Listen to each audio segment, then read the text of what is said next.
as promised, we were pleased to be joined by the head coach of the Orange, Fran Brown. And again, Fran Brown show tonight at Heritage Hill, not on Thursday. Coach, you're going to be tired of me by the end of the day. I'll be joining you over there with Matt out of town with the basketball team. How are you today? I'm chilling. How about y'all? Y'all done all right? Yeah, we're doing well. I heard you just say, he said that when that Bon Jovi song come on back in his day, he was in a club, it was on. Okay. Would you like to see that? Not really. I'm not sure. I'll be like, me neither. bro, chill out. The early 90s were a different time. That's right. Oh, man. All right, let's talk some football, Coach. And, we've talked at times throughout the year about, slow starts by your team here and there. No such slow start on Saturday at Cal. I mean, what allowed you guys to come? I mean, you were clicking on all cylinders, all three phases, offense, defense, special teams. You built a 20-point lead by halftime. What kind of worked for that road trip out there to Cal? I thought we were just locked in. We were together. We were able to go earlier, and everything was about us and just football. Getting to know each other more, hanging around each other more, because you just got to keep learning each other, keep being around each other. And we practiced our butts off as soon as we got off the plane, and then we just had meetings afterwards. We met the next day. It's just everything was business, and it was just us out there, and we knew that it was us versus them. Along those lines, you're now 3-0 as a head coach coming off of a loss. What's allowed you and your staff to keep these young men from hanging their heads after a loss, avoiding a hangover in the next game? What's allowed you and your staff to be able to do that? I think we just all compliment each other. I think we all feed off of each other. Have a great staff, offensive coordinator, defensive coordinator, who truly go back in and dive in. We kind of point the blame at ourselves. And I think when you point the blame at yourself, you're able to go clean everything up instead of trying to point it other ways. Everyone in the organization, the one thing I like to do is we call it go see the doctor.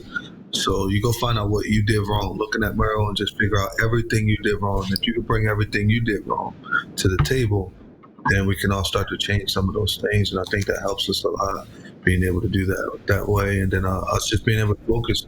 The one goal I have is to not be beat by the same team twice.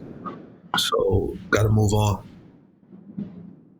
Coach, you brought up how good your assistants are, and their names have come up in job searches. And there's a fear amongst this fan base, believe it or not, that how do you prevent Syracuse from becoming a stepping stone school for even players and coaches? Yeah, ain't no stepping stone. I don't really understand that. That's just how people look at it. So, we got to have guys stop saying what you just said, and for people to look at it. Why would we be a stepping stone school where we're 7-3 right now? So when you look at being 7-3, go look at everyone else in the country, and then just go look at the top 25, which we should be in, and different things of that nature. You have some teams in the top 25 that are 7-3.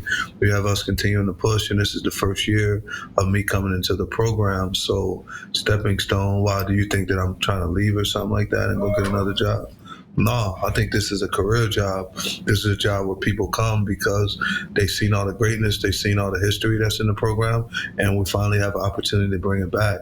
If you just go back to starting off with probably the best running back of all time, Jim Brown, one of the best college running backs of all time, Ernie Davis. You get Floyd Little, you start talking about Donovan McNabb, Marvin Harrison, Dwight Freeney. All those guys, as you just start to bring those names up, Keith Bullock. There's a lot of guys that were really, really good that played at this school. That's Art Monk's Hall of Fame jacket behind me. I already brung up 3 other Hall of Famers. So I think it's just time that Syracuse is back where it belongs, where it was that old great one of the great head coaches who's going in the Ring of Honor this week with Coach Matt. So, we're trying to bring that back. So when you're getting that back, I don't think this is stepping stone no more. This is where you better come if you want to get your career started and you want to come and win. You should come here. You brought up the top 25 there a moment ago, and I was telling Paulie before you came on that I was watching the college football playoff rankings being released last night on ESPN. They get through it. And then on social media, there were national accounts, and not like local fans, like national analysts saying, how is, in particular, Syracuse and Kansas State, how are they not in the top 25? How important is... Go ahead, Coach. They just hating on us. But we gotta go win though. We gotta win in the games that we're supposed to win in. So I will put that. But you got to look at some of the people that are in the top 25, and if it was the opposite teams in our conference that had that and done and beat a couple of top 25 teams and went in different ways, then I bet that we would be in there. If you had arguably the best quarterback in the country on their football team and they had the same record, then they would be there in that ranking. But we just allow, we're going to allow God to handle that. We got to go out and handle our business this week. We got a great opponent ahead of us, and really we focused on that. We don't really care. No one in our building talks about being ranked in the top 25. And I told you that before. There's only one number that matters, so we're not going to be number one. So we just got to keep working.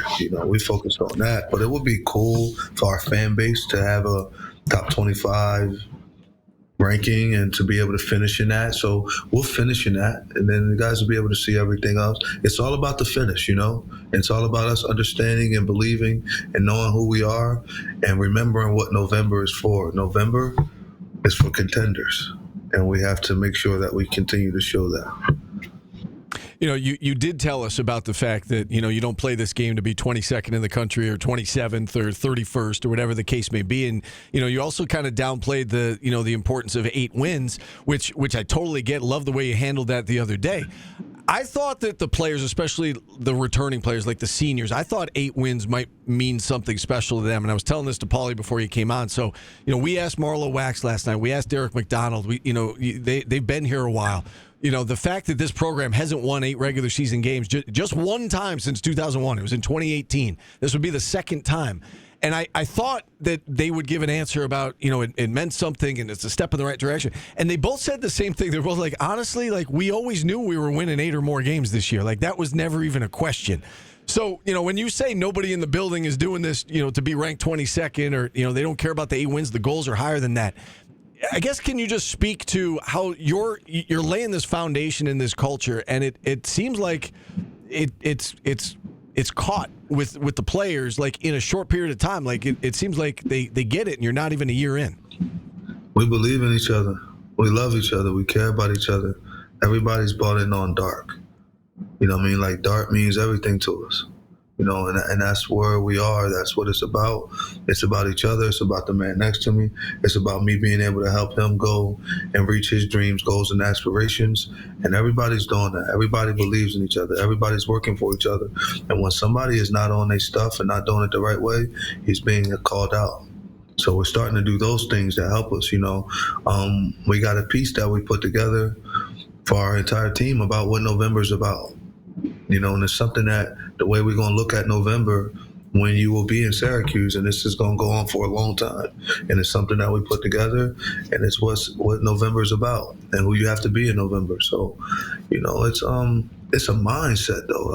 It's a mindset. You don't want to be average. I finally know what my Uncle Charlie was talking about when I was younger, when I would get C's, and he'd be like, "But why are you happy about that C when that other person in your class got an A?" And you say that you're smarter than them. Why are you happy about that? So, our guys just know I don't want them to underachieve. Why would we be happy about being average? And we just got to continue to work. Now, at the end of the year, we'll talk and we'll sit down and I'll tell them everything that they should be thankful for, because I don't want them to just overlook anything that they've done or where they are. But we're on a mission right now. And when you're on a mission, you can't let those little small-minded pieces and those little things come and get you, because it knocks you off track. And I allowed that to happen to them. That's why we have 3 losses, because the coach got off track. Those guys were on a mission, and I don't want to do that for them again. I brought up, Marlo Wax and Derek McDonald, Justin Barron's a senior, Kyle McCord, Fadil Diggs. It's going to be senior day inside the Dome Saturday against Yukon, honoring the seniors a week earlier due to the Thanksgiving holiday. Can you speak to, I know you've only been here a year, but can you speak to what the senior class, both the transfers and the guys who are here, what they've meant during this transition year for you as you came in, in your first year as a head coach? They made it easy for me. They're great young men. So they've made it easy for me. They've made it easy for the culture to be laid, for the foundation to be here, because they were bought in from the first meeting I had. Like, you seen those guys that were bought in, and then when I had individual meetings with every player, it made it so easy. So then when Fidel and Kyle and Deuce came back and just different guys, decided to do it, I remember Cinco and all, I'm like, yo, let's go win. So I was able to have all of those guys on the same page, and man, these guys just made it I'm just so thankful to have the opportunity of coaching them, because everything we've asked them to do as coaches, they've done it. They've worked. They go above and beyond. They care about each other. They bust their butts trying to be in class on time. Doing all the things that a lot of times coaches talk about, they do to the media so y'all can hear it. But they're doing all the right things academically, in the community, just everywhere. And it's not like a front to put up just so somebody can tweet it. We're doing this all the time, and it's the way that we're living. And I'm just so thankful about that, because these men are going to go out and represent Syracuse, like, right in the world. They're going to represent this team right in the world. And it'll just be really, honestly, it's just a little chip off of what Coach Mack was doing. So it's just a little piece of that, and they get to go out and do that same thing. So the same way that Coach Mack built a foundation and had all those things here, and all these players are out successful in the world, people are out successful working in the world, and these guys are just doing the same thing, and I'm just trying to follow that same track. So that's why I'm so happy for them, because we finally get to be back on track where you got to look at Syracuse and you have to respect them again. So that's why I'm so thankful for the senior class. When you look at senior day, it's going to be changing a lot nowadays with the transfer portal. How important is it for you to keep players, and so that in 4 years when senior day comes, they're actually kids that you watched grow from freshman to senior? Yeah, our guys not going nowhere. Only way they'll leave if they become disgruntled. The relationship isn't right with them and myself, which that won't be the case. Or if they feel that this isn't the place for them to play, to go to their next goal, and then we'll sit down and talk about that together, and we'll agree on that. But I don't really see, guys leaving from here unless they don't want to compete. You'll leave from here because you don't want to compete. But when it's like you trying to become a man, you want to get closer with your faith, you want to dominate the community, you want to dominate in the classroom, you want to win a lot of football games, why would you not come to Syracuse? You want to be around a coach that swag like me? You know what I'm saying? Why would you, in this day and age, what's going on, and now we're going to go to the house settlement and all that? Come on now. The playing field going to get a little even pretty soon. So once the playing field get even, I don't really know how you're going to. This is why Coach Prime is going to win for a long time, because now that the playing field gonna get even, it's gonna be really, really funny when you start to watch who's what lately, because it's just different now. It's different. It got to go to kids gonna come down to who they know appreciate them, who they really talk to. All of that. I just didn't have a relationship with the head coach. It's gonna be different now. So I'm excited about this. I'm very thankful, but don't worry about a lot of guys leaving here. If they leave from here, we sat down and I told them they should. We made amends, and then cool, you head on out. But outside of that, I could care less about guys trying to leave. That's the last thing we thinking about. I'm trying to raise these men to be young men. Raise these young men to be men, because our community needs it really, really bad. 4 years of showers. Yeah. You got a shirt yet? Now that you're saying it, y'all ever getting shirts and hats? No, where can we get them? Yeah, tell us, where can we get them? What is it called? It's online. What is it called? Winners get washed. Winners get washed. Yeah, winners get washed. You can't keep talking about it if you ain't going to go buy the shirt and stuff like that. Let's not try to talk about it and then be all in if you're not going to go and get it, Perfect stocking stuffers, Paulie, for the Christmas holiday. Why would you not get that for your nephews, all the people, holidays? Everybody needs one, because most people in this country, we got to change the mindset. And that's not about just a game. That's a mindset. You're a winner. Clean yourself up and go get right. Even if things are going wrong in your life right now, man, you're a winner. Get washed. Clean yourself up. So it's bigger than just a football game of being able to do that. That's about life. And it's all a part of DART. If you look at the shirt on the side, it says DART. So it's being detailed, accountable, relentless, and tough. And if you're detailed, accountable, relentless, and tough, you're a winner. Go wash yourself up and lock in. Even if times is hard right now, lock in. You got it. Well said, Coach. We didn't even get into Yukon. Can we get a quick comment about the Huskies? And then we'll get more in depth tonight. They're a really good football team. They're 7-3. They got a great coach, Coach Moore. I mean, he's been coaching a long time. I think they got 2 really good quarterbacks. They got 3 great running backs. They got 4 receivers that are really well. Their secondary does a good job. They got 2 of the top linebackers in the country when it comes to leading in tackles and the things that they're doing. They got an offensive lineman who's already accepted an invite to the Senior Bowl. They do a really good job of just running the ball. 3 running backs with over 500 yards. I mean, these guys are really good. Number 3 can run, the quarterback. Number 2 is more the passer, but he can also run. He has about 13 touchdown passes. The other guy has 4. I mean, these guys are doing a really good job. And Coach, him and his staff, man, they've done an amazing job. We look at them as a conference opponent. They play Duke. Duke won by 1 touchdown. They play Wake. Wake beat them by 1 score.